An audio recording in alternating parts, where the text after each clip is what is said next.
Campina Grande, quarta-feira, 4 de outubro. Hoje comemora-se o Dia da Natureza, o Dia do Cão e Dia do Poeta. Queremos parabenizar a todos os poetas que muitas vezes se inspiram na natureza, na obra da criação e conseguem extrair poemas belíssimos. Portanto, os nossos parabéns a todos os poetas.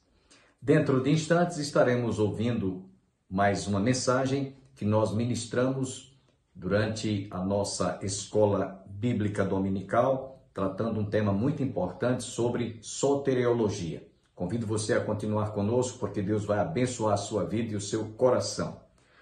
Desejamos também informar a todos os nossos internautas, telespectadores que residem em Campina Grande e em especial nas imediações aqui de Riachão do Bacamarte. Neste domingo próximo, estaremos realizando a inauguração de uma das nossas congregações em Riachão do Bacamarte. Você está convidado com a sua distinta família a participar e prestigiar. Às 15 horas estaremos ali inaugurando a nossa congregação. Mais uma congregação da IEC Calvário. Portanto, você que reside em Riachão, na Torre, prestigie a inauguração da nossa congregação. Nesse instante, desejamos fazer uma oração por você que está conosco. Possivelmente, alguns dentre os nossos internautas, telespectadores, esteja abatido, triste, quem sabe o seu coração enlutado, perdeu um ente querido, está sentindo-se depressivo. Vamos orar nesse momento para que Deus visite o seu coração e você seja fortalecido pela palavra que vamos receber dentro de instantes. Pai, obrigado por este dia, por esta manhã, por esta oportunidade que o Senhor está nos concedendo, e rogamos-te agora uma bênção especial em favor de cada telespectador, de cada internauta que está em sintonia conosco, que a tua palavra venha de encontro às suas necessidades. Fortalece os fracos, levanta os caídos, consola aqueles que estão desconsolados, enlutados. Que o teu Espírito Santo derrame uma bênção de consolação em cada família, em cada coração. Fala-nos através da tua palavra, pois é isso que nós te pedimos e já te agradecemos em nome de Jesus. Amém. Fiquemos com a primeira parte deste estudo sobre soteriologia, o estudo da salvação.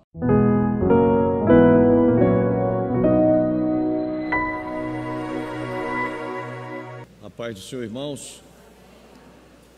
Vamos ficar em pé e vamos abrir a palavra de Deus na carta de Paulo aos Efésios, capítulo 2, versículos de 1 a 10. Vamos ler.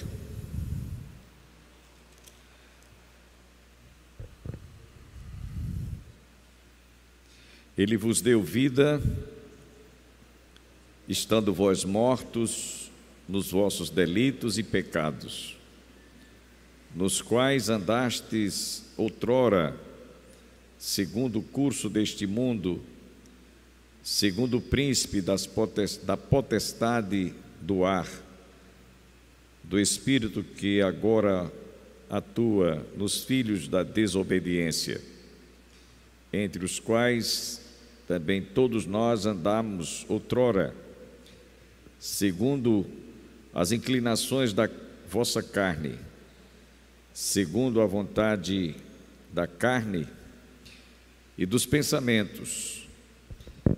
E éramos por natureza filhos da ira, como também os demais, mas Deus, sendo rico em misericórdia por causa do grande amor com que nos amou, e estando nós mortos em nossos delitos, nos deu vida juntamente com Cristo. Pela graça sois salvos. E juntamente com Ele nos ressuscitou e nos fez assentar nos lugares celestiais em Cristo Jesus, para mostrar nos séculos vindouros a suprema riqueza da sua graça em bondade para conosco em Cristo Jesus. Porque pela graça sois salvos, mediante a fé. Isto não vem de vós, é dom de Deus.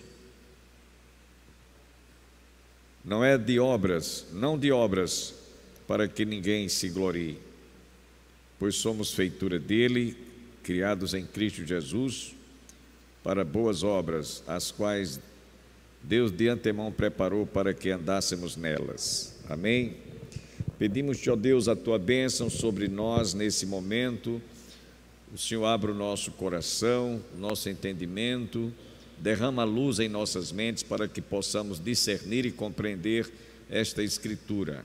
Fala a cada coração e abençoe a todos quantos estão aqui presencialmente, em nome de Jesus. Amém. Podem sentar, irmãos.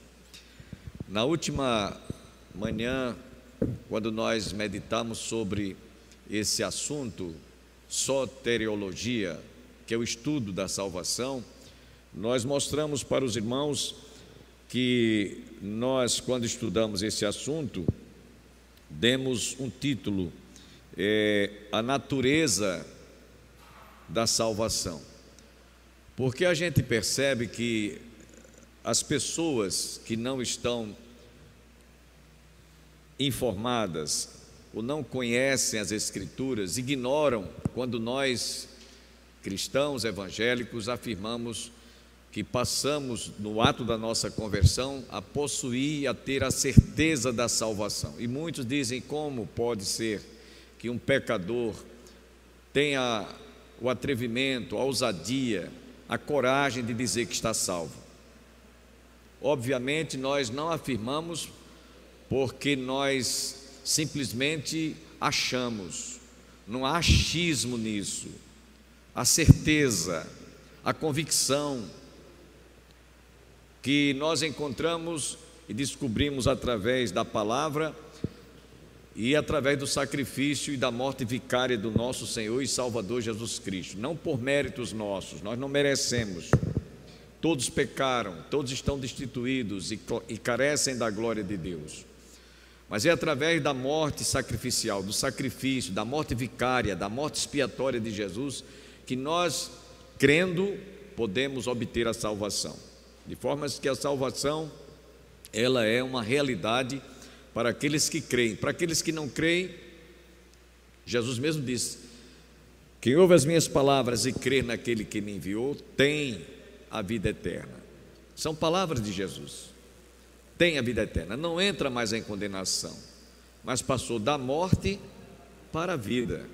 Então, ou eu acredito nisso, ou então não adianta você afirmar que não acredita, que não aceita, que não consegue assimilar que o pecador perdido possa obter a salvação. Então nós estamos trabalhando em cima disso.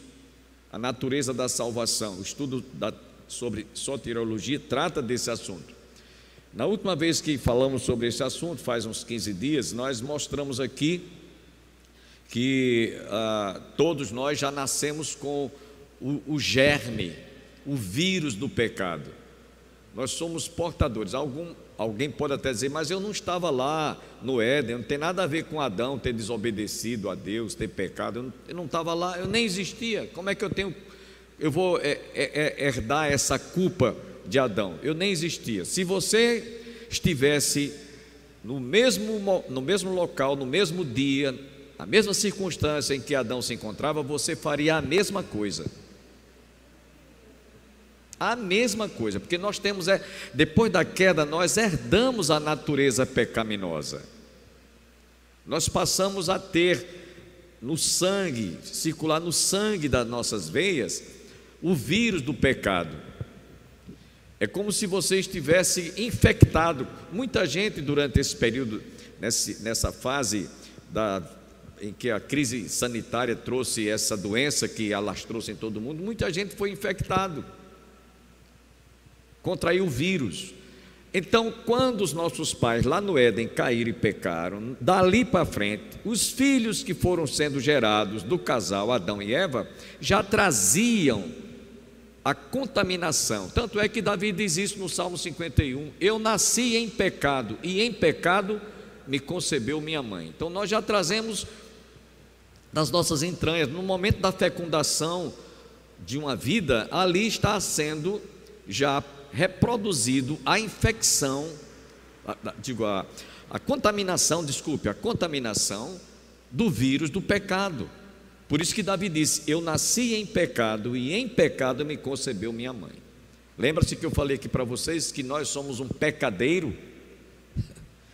Nós somos um pecadeiro, do modo que o abacateiro dá abacate, a laranja, o laranjal produz a laranja, o limão, o limoeiro, o limão, o pé de jaca, jaca. Então nós humanos, seres humanos, somos pecadeiros. Nós já trazemos, geramos, quando nos reproduzimos, pecadores. Então por isso é que dentro do assunto sobre soteriologia, nós estamos falando sobre a segurança da salvação. Como nós alcançamos, como nós obtemos, como nós chegamos a esse momento de podermos afirmar que nós podemos ser salvos.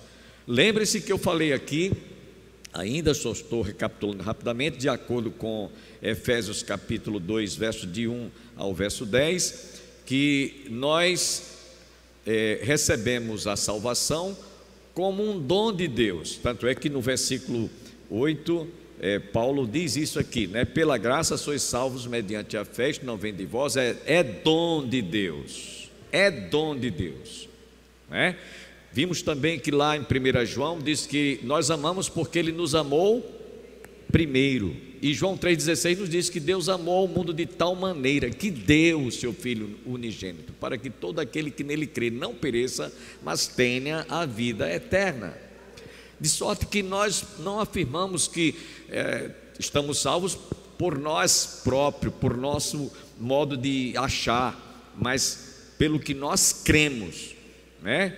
Quem nele crê não é condenado, mas quem não crê já está condenado. É o que a Bíblia nos diz claramente. Então hoje nós vamos estar tentando concluir, espero concluir hoje, falando sobre este aspecto, inclusive nos versos que nós lemos da carta de Paulo aos Efésios, dos versos 1 ao verso 3, nós vemos que todos nós herdamos dos nossos pais, Adão e Eva, a natureza pecaminosa. Essa natureza pecaminosa, toda criatura já nasce com ela. Todo ser humano já nasce com a natureza pecaminosa. Por isso que Paulo, escrevendo aqui aos Efésios, no capítulo 2, ele diz: Ele nos deu vida, estando vós mortos, nos vossos delitos e pecados, porque o salário do pecado é a morte, nos quais andastes outrora, segundo o curso deste mundo, segundo o príncipe da potestade do ar, do espírito que agora atua nos filhos da desobediência. Filhos da desobediência.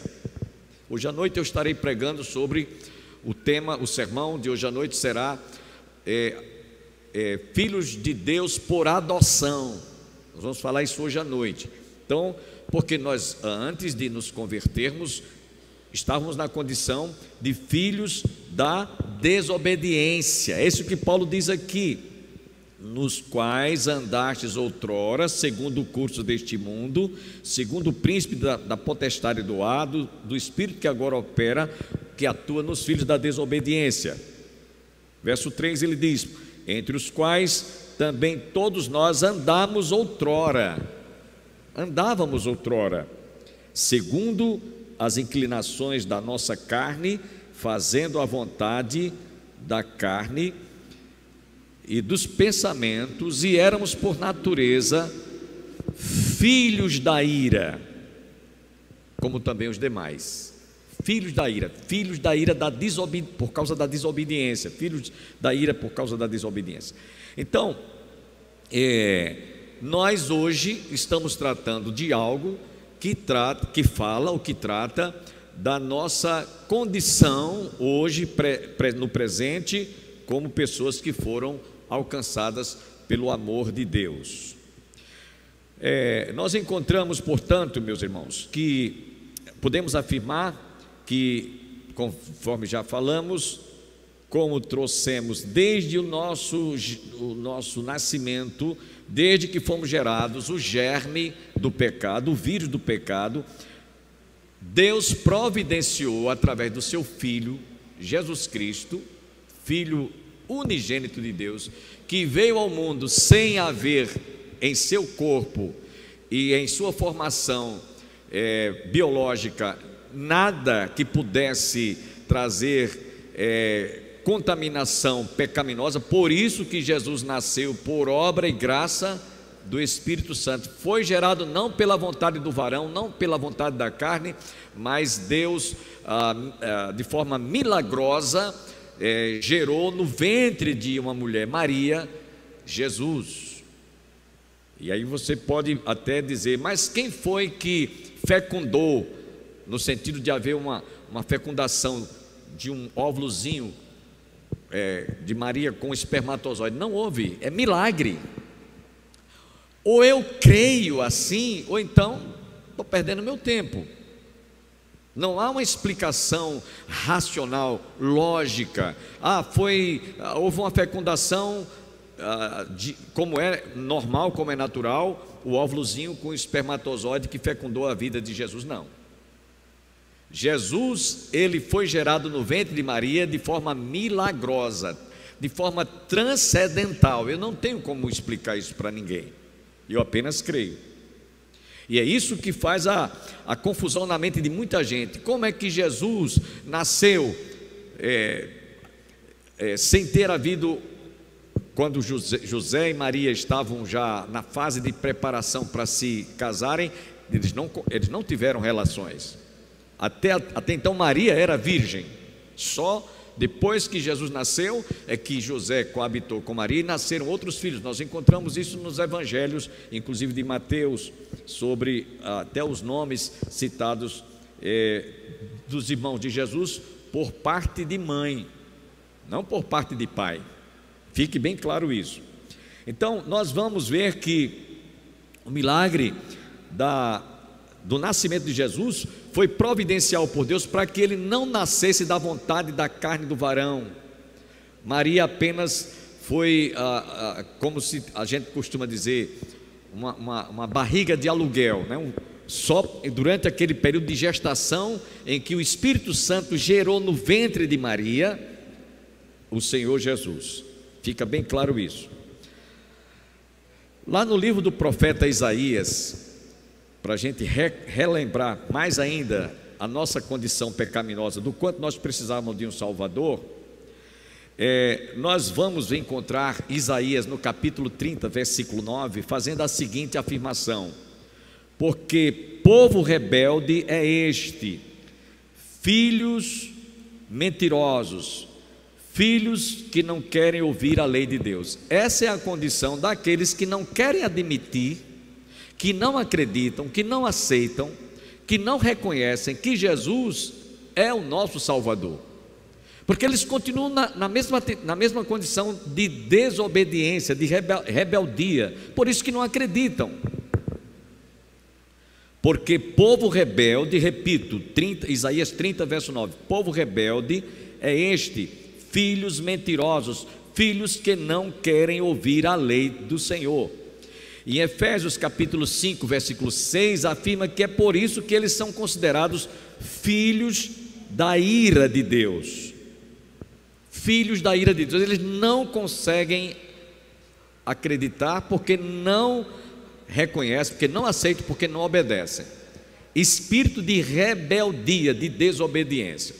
Eu vou contar aqui para vocês uma ilustração para que vocês entendam o que é que está no coração do homem sem Deus, do ímpio, do incrédulo. Suponhamos que um menino está muito traquino, rebelde. Eu li isso inclusive faz muito tempo num livro de ilustrações, e ele é comparado a um pai, aquela criança cujo pai diz assim: meu filho, você está desobedecendo, você está sendo rebelde, eu vou colocar você de castigo ali agora, sentado numa cadeira, você vai ficar ali agora de castigo. Fica sentado aí, não se levanta. E o menino chega para o pai e diz assim: olha, o senhor me colocou de castigo ali, sentado. Para o senhor estou sentado, agora para mim eu continuo em pé. Isso é rebeldia. É o que está no coração do homem. Ele não quer submeter a Deus. É como aquela criança diz: olha, para você eu estou sentado, mas para mim, no meu coração, eu continuo em pé. Isso é rebeldia, desobediência. E essa é a condição do homem sem Deus, infelizmente, né? Então, Isaías ainda também nos diz lá no capítulo 64, versículo 6, que as nossas justiças não passam de trapos de imundícia. Inclusive eu falei isso para vocês na última semana que eu falei sobre esse assunto. As nossas justiças, por mais que o homem queira fazer alguma coisa boa, que seja um bom cidadão, um bom pai de família, um bom marido, um bom filho ou boa filha, por mais que ele se esforce, a Bíblia diz que a sua justiça não passa de trapos de imundícia. Então, o homem não tinha, portanto, como se justificar diante de Deus. Para isso, o homem tinha que ter um redentor. Ele tinha que acreditar no que Deus havia providenciado, que no caso foi Jesus. Enviou o seu único filho, nascido de mulher, né, sem pecado, para que através da sua morte vicária nós fôssemos justificados. Por isso que pela graça sois salvos. Graça de Deus. O que é graça? Favor imerecido. Eu não merecia, você não merecia, nós não merecíamos, mas aprove a Deus enviar o seu filho para que nós pudéssemos obter ou alcançar a salvação.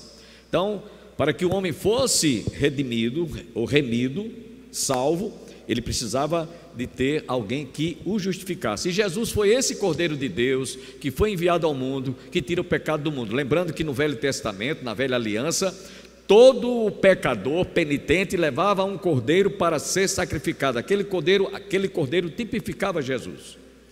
Lembra-se quando os nossos pais caíram lá no Éden, eles quiseram fazer um arranjo, vamos usar esse termo, cobrir a nudez com folhas de árvores. Então foi preciso que Deus providenciou o sacrifício de um animal cuja pele serviu para cobrir a nudez dos nossos pais. Aquele primeiro sacrifício, simbolicamente falando, tipificava Jesus, mostrava que deveria haver um dia um cordeiro, que no caso foi Jesus, que haveria de ser crucificado para que nós pudéssemos receber a nossa, não apenas purificação, mas inclusive também cobrir a nossa nudez. Por isso que Paulo nos diz que nós devemos nos revestir de Cristo. Revesti-vos, pois, de Cristo. Paulo diz isso escrevendo em uma das suas epístolas. Portanto, meus irmãos, essa salvação, ela custou um preço. O sacrifício de Jesus, que derramou o seu sangue para que nós pudéssemos obter a justificação. Então nós vamos entender que lá no Evangelho de João, que é o que eu vou pregar hoje à noite, capítulo 1, versículo 12, inclusive João diz lá que Jesus veio para o que era seu, mas os seus não o receberam. Esses seus eram judeus que rejeitaram Jesus, mas a todos quantos o aceitarem, Deus deu-lhes o direito de se tornarem filhos de Deus, a saber, os que creem no seu nome. Então muita gente diz assim: todo mundo é filho de Deus. Não, é criatura, precisa de se tornar filho de Deus quando aceita. Eu falei isso aqui na última vez que estivemos abordando esse assunto. Bom, então essa salvação, ela é um favor imerecido que Deus providenciou para que nós pudéssemos hoje alcançar a salvação. O rico, o pobre, o sábio, o ignorante, o letrado, o iletrado, seja quem for que abra o seu coração, ele poderá obter a salvação. De acordo com o plano da salvação, nós vamos aprender nessa manhã pelo menos 4 coisas, e eu espero concluir isso hoje. Primeiro, a salvação nos dá a certeza, a garantia da justificação. Justificação, grave isso, esse é um dos pilares da doutrina da salvação, ou da soteriologia, justificação. E Paulo escreve ou descreve esse assunto escrevendo aos Romanos, capítulo 5 e capítulo 6. Quem quiser ler e entender, leia Romanos 6, capítulo 5 e capítulo 6. Inclusive no capítulo 5, no versículo 6, nós encontramos Paulo fazendo esta afirmação, né? Sobre a justificação. Paulo é claro quando ele diz aqui no capítulo 5, no versículo 6,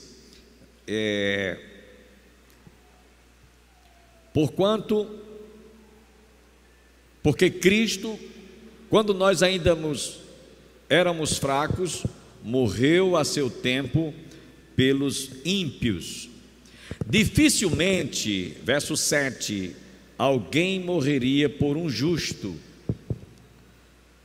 pois poderá ser que pelo bom alguém se anime a morrer. Então nós encontramos Jesus sendo justo, morrendo por injustos, pecadores perdidos como nós, na nossa condição de pecadores perdidos.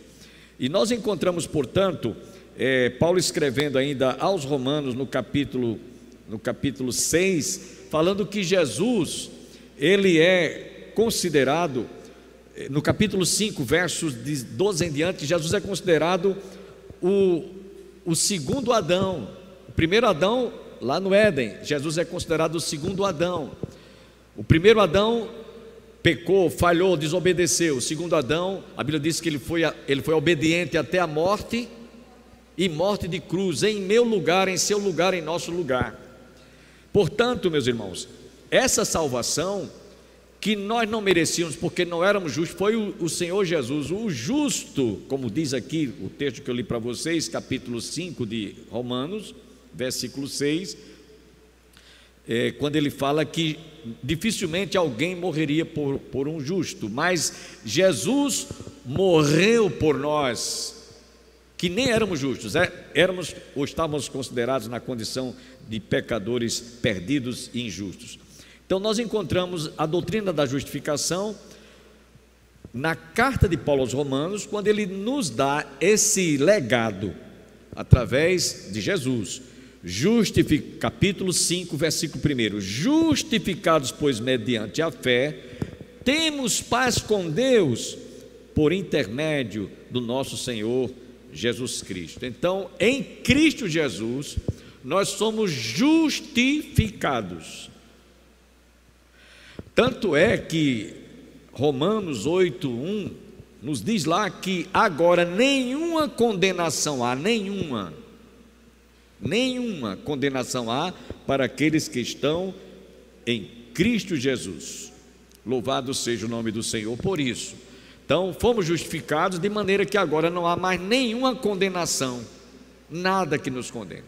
Chama a atenção de vocês, isso numa sala de aula, o professor da cadeira de teologia, falando sobre esse assunto, ele disse: no céu não entrarão pecadores arrependidos.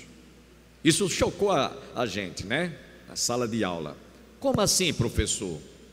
Não vai entrar pecador arrependido? E aí ele citava o exemplo do ladrão que estava sendo crucificado ao lado de Jesus. Era um pecador perdido, condenado à morte. Só que quando ele entrou com Jesus na glória, como Jesus mesmo dissera para ele: hoje mesmo estarás comigo no paraíso. Quero convidá-lo para que amanhã você continue conosco para ouvir a conclusão deste importante estudo. Como nós temos visto, muitas pessoas não conseguem admitir, não conseguem aceitar quando nós, na condição de cristãos que cremos no poder e na eficácia da salvação realizada por nosso Senhor e Salvador Jesus Cristo na cruz do Calvário, muitas pessoas não conseguem acreditar e não aceitam quando afirmamos que estamos salvos graças ao sacrifício e à morte vicária do nosso Senhor e Salvador Jesus Cristo. Afinal, ele veio ao mundo para buscar e salvar o que estava perdido. Ele mesmo disse: os sãos não precisam de médicos, e sim os doentes. Então, para aqueles que se sentem perdidos e distantes de Deus, mortos nos seus delitos e pecados, ao ouvir a voz de Jesus, convidando-nos ao afirmar: eu sou a ressurreição e a vida. Quem ouve as minhas palavras e crer naquele que me enviou, disse Jesus, tem a vida eterna. Não entra mais em condenação, mas passou da morte para a vida. Então, para aqueles que creem, nós podemos afirmar, sim, que estamos salvos, graças à morte vicária do nosso Senhor e Salvador Jesus Cristo. Portanto, amanhã convido você a continuar conosco. Tenham todos um bom dia. Você que está conosco, quem sabe nos assistindo à tarde ou à noite, Deus possa guardar e abençoar a sua família e até o nosso próximo programa, se Deus quiser.